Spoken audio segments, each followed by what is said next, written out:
Presse ivoirienne du 6 octobre 2025.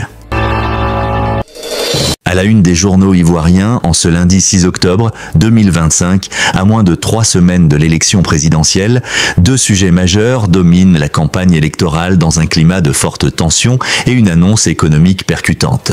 La campagne présidentielle et le climat politique tendu. La mobilisation du pouvoir RHDP. La presse pro-gouvernementale décrit une machine de campagne bien huilée en faveur du président sortant Alassane Ouattara. Lancement officiel, le RHDP annonce qu'Alassane Ouattara lance sa campagne à Daloa samedi. Stratégie de victoire.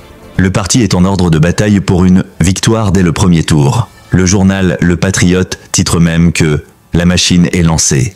Mobilisation sur le terrain, les cadres du parti comme Adama Coulibaly et Adama Bictogo quadrillent le terrain et mobilisent leurs hommes pour la victoire de Ouattara.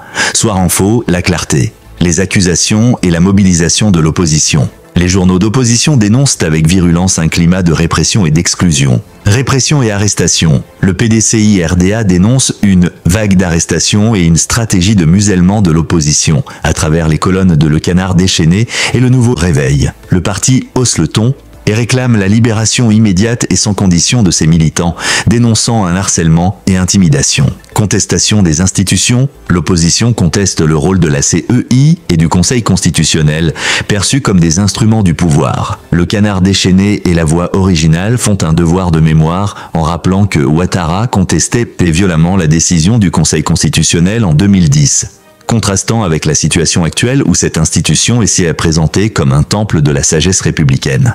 La marche du 11 octobre, le Front commun, PDCI, PPACI, réaffirme le caractère pacifique de la marche du 11 octobre, titre Le Canard déchaîné et le Bélier. Le Front commun s'insurge contre la décision du CNS et présente l'événement comme un rendez-vous avec l'histoire pour exiger des élections inclusives et la paix, après une interdiction qui aurait été cassée selon la voie originale. Les candidats et les alliances. La liste des candidats est officialisée et les soutiens se précisent. Candidats principaux. La liste comprend le président Alassane Ouattara, l'ancienne première dame Simone et Yvette Gbagbo, ainsi que Jean-Louis Billon, Henriette Lagou et Awa Don Melo, La Clarté, Soir Info. Ralliement. Dernière heure Monde annonce que Charles Blé Goudet est annoncé comme choisissant de soutenir Simone Gbagbo. De son côté, Soir Info indique que le COJEP opte pour Simone Gbagbo. Annonce économique majeure, le prix du cacao. Une décision économique cruciale est annoncée en pleine campagne, suscitant des interprétations politiques. Annonce officielle, l'Inter et le Nouveau Réveil relaient le prix garanti du cacao est fixé à 2800